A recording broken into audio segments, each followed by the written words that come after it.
Hey everyone, this is Lucid. Welcome back. We are jumping back into our game with Late Age Mictlan. It's turn 34. If you recall from the previous episode, we have been on top of Ulm's capital, and we're trying to siege it down as quickly as we can.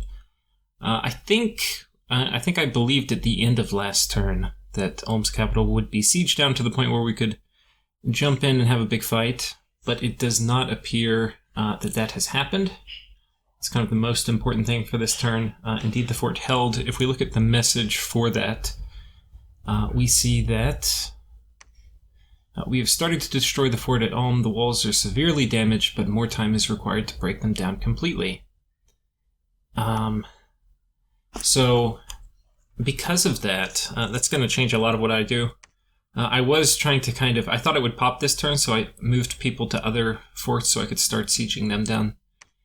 In fact, we're going to pull every single person into Ulm this turn, but we'll talk more about that later. So, on to diplomacy. We have a message from Man. Greeting races of Endworld. For too long we have suffered the incoherent bleatings and brayings of the ignoble backstabbers, the elves of Midgard. Even when offered an olive branch, time and time again, they prove themselves unworthy of trust. Know that Avalon is true to their word, and after receiving the 12 heads of Vanjar leaders, we will gladly pay head tax of 120 gold coins to the giants of Utgard. So that's actually interesting. I didn't know about this. Maybe I missed it in diplomacy, but Man has offered a bounty on all of the Vanjar leaders. So, very funny. A message to me in Pythium. Greetings, Pythium and Mictlan. The giants of Utgard have left their fortress at the Throne of War, but have moved southward. Away from the throne of the Pantocrator. We know not where they travel, but we'll keep you abreast of their movements. Warden of Avalon. So we get a message from Midgard saying, Bloodmen, the Utgard armies pause in the Jonko Flats. For some reason we not know yet. They have other big armies which we think goes to Griffin Spires, but we have no scouts theirs to nose. We rebuild an army. Be warned, we are thinking of taking Kosnograd. We adjust if we see otherwise, or if we see otherwise from you. Until magic is ready, we must avoid giants' armies. Magic is almost ready. So he's planning something that he thinks will help him deal with the giants of Utgard, and I'm not sure what that is. But Kosnograd, the province he's referring to, is this province here. So he says he's planning to take it. Now the thing with Midgard is it's really hard to see what kind of army he has, because a lot of his troops are glamored. So he could potentially come over here and try to take it. I find that unlikely. If anything, I imagine he would probably try to sail a force in here and then take it. But you can tell up here with Man, he's going to have other things to worry about. But we'll talk about that more in a moment. So, a message now from Utgard. Hello, little people. Forgive the incoherent ramblings of our lesser cousins. They have reached higher than their short stature allowed for, and were punished for it like the undisciplined upstarts they are. Our role in that punishment was simply to be the voice of reason, to put the raucous ones in their place. Now that their shenanigans have been dealt with, we have no further interest in the matter. Let this be a lesson to all who would reach above their station. World balance must be upheld. Utgard. So, I think this is a message to everybody, and I think this is referring mostly to Midgard, but I'm not sure. Okay, so we have another message from Utgard. This one's directed at me. I'm still deciding what to do versus Midgard myself. Man is actively fighting him, and from the sound of his message, it seems like Pythium have joined in as well.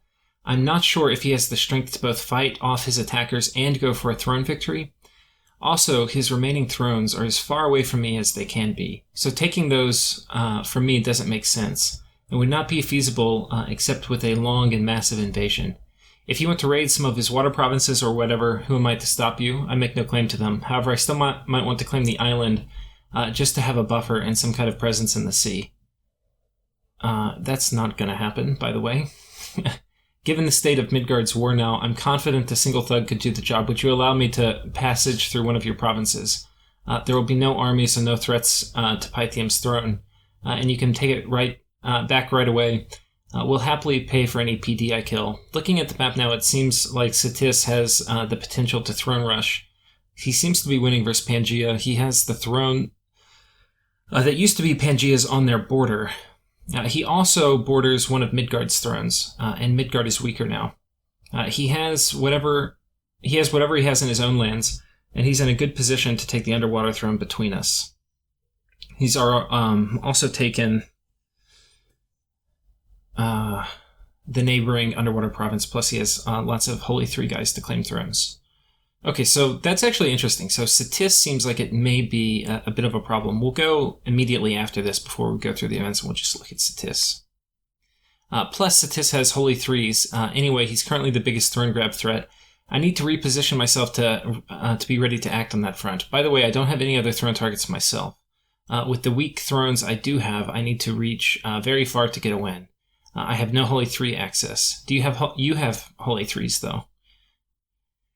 So just as you're keeping an eye on my progress, I'm also very wary of you dogpiling on Midgard and trying to grab his thrones from the water. I'm actually not sure which thrones he has from the... Oh, I guess he's referring to the ones on the coast.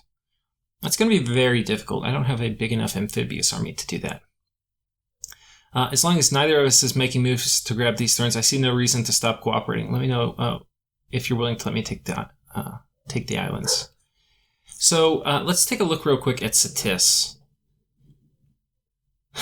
Okay, so this is Ctis, and I think Nucrium is the player, if you want to go check him out. So he's got 2 thrones here, which is already pretty good. He had pretty good positioning. Ctis' capital is right here. And yeah, so he's got 2 thrones nearby. He's got a throne down here. I believe this is his. It's near Man. I believe he also has this throne, or maybe Utgard has this one. I'm not sure who is going to have this one. But he potentially could roll this army over here and try to take this one from me. That might be what I would do if I were him. He could also maybe potentially try to roll up here and take this one, and he could also try to take this one, but this one I think is going to be mine.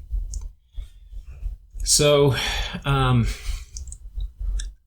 think the big decisions I have to make at this part in the game are really who is my next enemy going to be. And so far I've been kind of allied with everybody, but I'm not going to win if I don't pick somebody to turn against. So choosing who I do is going to be kind of tricky, and one of the main problems is there's no level 2 thrones near me. So let's watch some of these battles. We have a big battle here with Ctis and Pangea.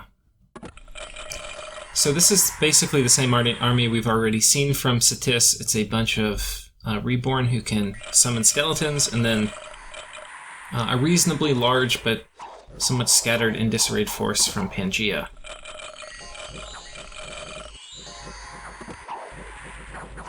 And I don't even know if we need to watch. These guys are going to get crushed. Falchineers do a fair amount of damage. And then we've got slingers in the back, so even though these guys have pretty high protection, they will get poisoned and eventually die.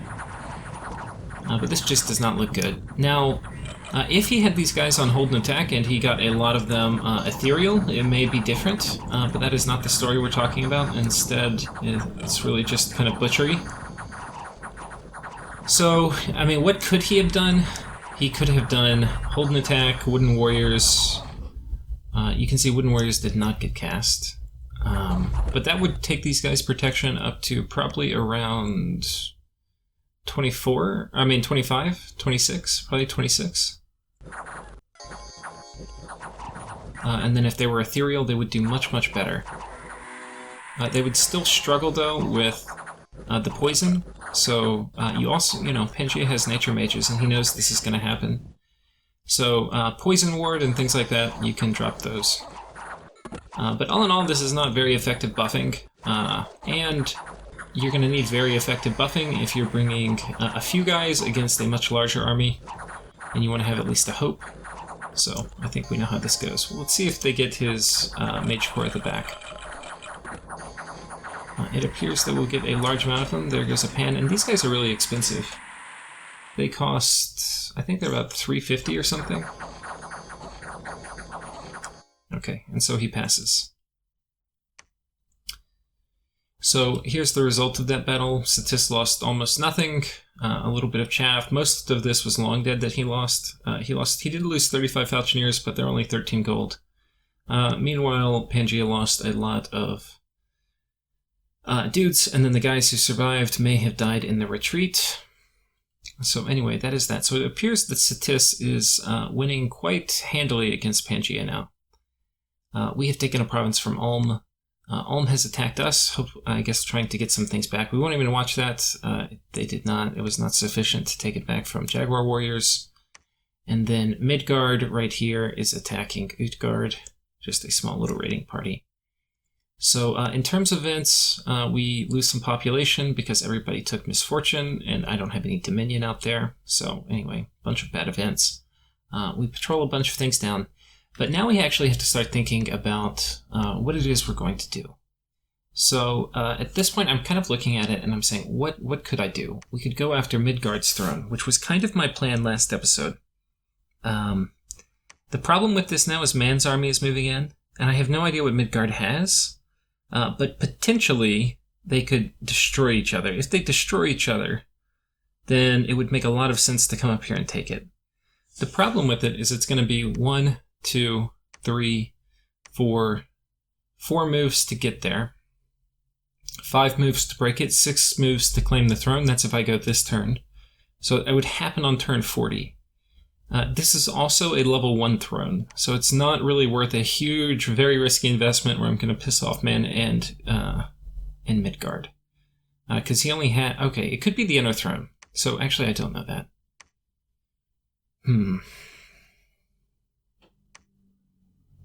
If Man... I don't know. The game is unlikely to end on turn 40. If it ends on turn 40, I'm basically going to lose. I don't think I can have enough thrones by turn 40. The way it would end is Horrors come and kill one of the thrones, and then it reduces the total amount of throne points needed. So, yeah, I'm not sure. But, anyway, if this is the Throne of Bones, it's definitely not worth it. If it's the inner throne, it may be. But let's look at what else. So this one I think I'm definitely going to take. Pangea is losing this war. The only thing that's keeping me from taking it is I need to move a sufficient number of dudes in. To one turn pop it, because the last thing you want to do is sit on top of a Pangean fort and get seduced. But I'm hoping also as I wait longer, potentially he could pull resources down to attack Ctis. But yeah, I'm definitely going to take this. So this is the obvious throne. We know this is a level 1 throne. It's probably the Throne of Might.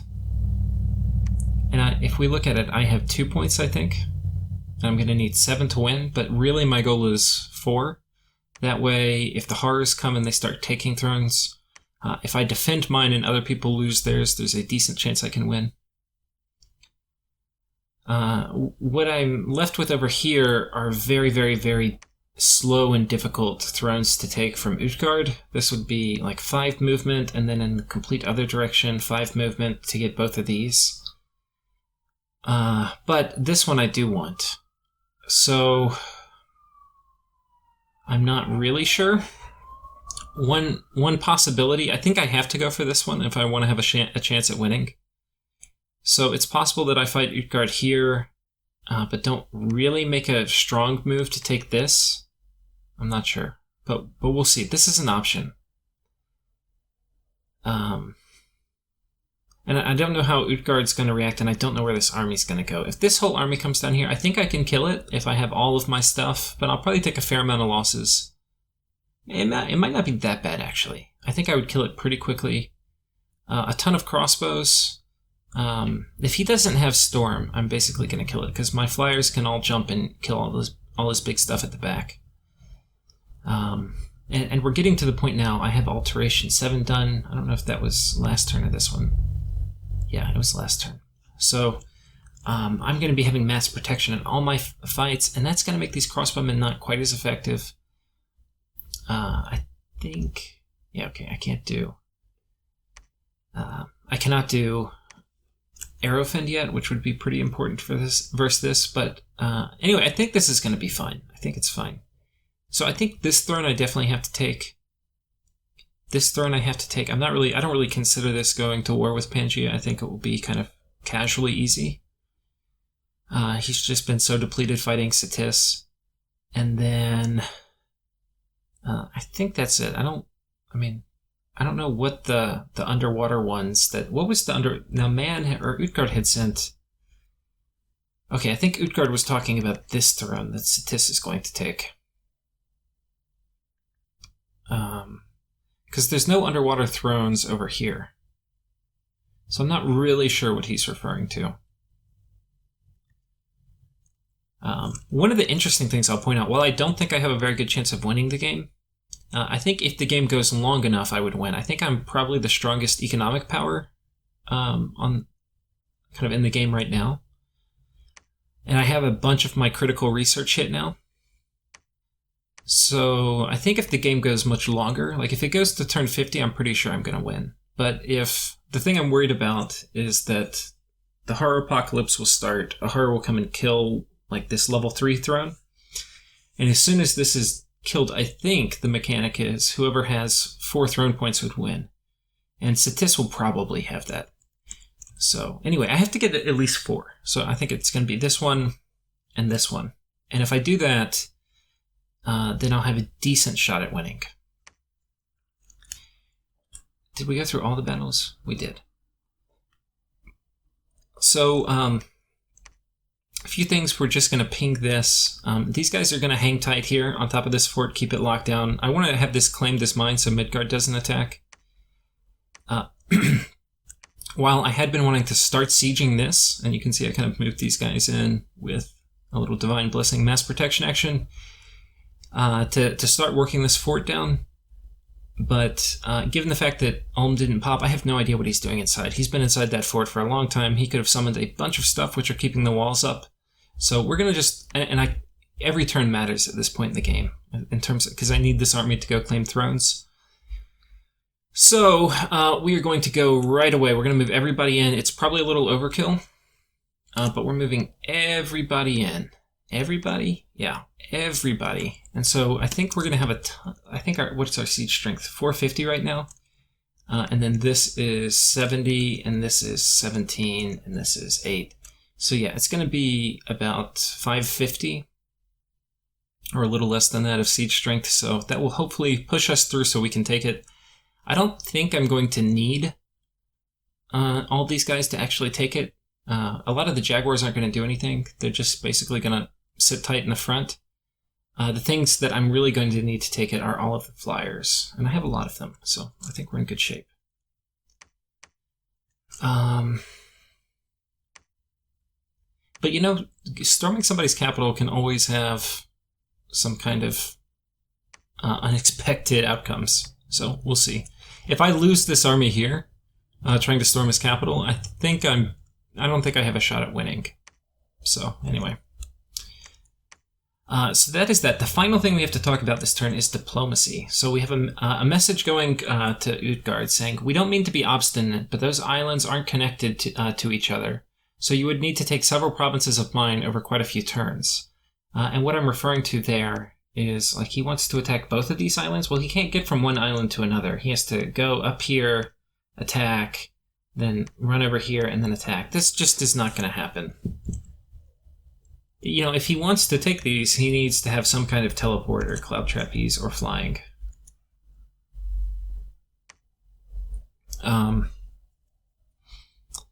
Outgoing messages, not incoming. You have very low mobility once you've taken an island. If you have 2 thugs that can, if you can have 2 thugs that can protect the islands from raiding, then you can protect the 2 provinces on your own coast with those thugs also. In addition, you don't really need to worry much about Midgard raiding. After you crushed his main army, he has a very large and heavily supported stack running through his lands. Major supported stack. Running through his lands and taking one of his thrones. This is referring to Man. I don't think I mentioned that specifically. I don't think he can resist it, and if he's losing thrones in his heartland, I doubt he will think about trying to take thrones from you. Best to keep some defense there, though. So again, I must decline your request. Sorry to be stubborn here. I share your concern about Ctis. He has trounced Pangea in the 2 recent battles, taking only minor losses. As he conquers Pan, I will begin to have a border with him, so perhaps I can prevent a throne victory there. I'll start preparations. What can you do to stop a Ctis throne rush? And then I'm sending a message to Man saying, oh, windbag of Man, we see that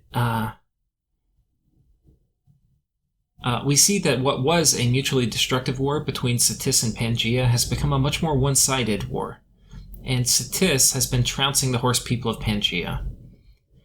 This would not be important news, except that Ctis might be first or second in terms of being in a position to throne rush. I can prevent him from taking one of Pan's thrones, but not too much more. Have you given any thought to this matter, and how you might assist? Please do not interrupt your plans to put down Midgard, for while he is weakened now, he is not beaten. Full measure, God of the Sun. And then a message to Pythium, saying Ctis seems to be getting in position to a throne rush. Do you have any ability or desire to try to take it from him? Or, I guess, stop him from getting a throne rush. So that's my outgoing diplomacy, and that's basically it for this turn.